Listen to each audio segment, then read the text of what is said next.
The worst of the weekend violence was spread over a period running from Friday afternoon into Saturday morning, and it was in this spate of trouble that the UFF was at its most active, carrying out more than 30 attacks on the security forces. The first indication that violence on that scale was being planned came in a UFF statement last Wednesday. The terrorist group strongly criticised the policing of loyalist areas and, in a sinister warning, threatened that any unprovoked attacks on loyalists involving police would be met with decisive action. A second UFF statement was issued on Saturday afternoon in which the terrorist group admitted the overnight gun and grenade attacks on the RUC. The UFF made reference to carefully planned and coordinated military operations. There were further allegations of police harassment, and the statement carried a threat of further violence. The UDA's so-called Inner Council had met on Saturday morning and sanctioned that statement. After a night of violence, loyalist sources spoke of a serious situation and said the violence wasn't going to go away. But later on Saturday, news emerged of talks in the Shankill area. The discussions are said to have involved local politicians, a prominent loyalist and police. And whatever was agreed led to a halt in attacks in the district. But what form did those talks take?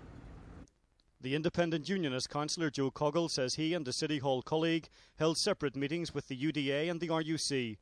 The police say a senior officer had talks with two local councillors, and loyalists claim the UDA's West Belfast leader had face-to-face discussions with an RUC officer. Loyalists say at this meeting complaints of police harassment were raised. This issue was the topic of questions when the Secretary of State faced the media earlier today. I'm told by the Deputy Chief Constable that although there was a house in which a meeting took place with representatives of political parties, to which a certain person came, that person did not speak to the RUC, and there was no discussion between any representative of a paramilitary organisation and the RUC. Now that's what I'm told. I'm not saying any more about it because I wasn't present. Later, the Ulster Unionist security spokesman questioned whether the weekend talks between councillors and the UDA would have any real benefit. When someone is negotiating, when someone is making an arrangement, and he has a gun pointed at your head, so to speak, then that's not the sort of arrangement that has any long-term benefit for this community.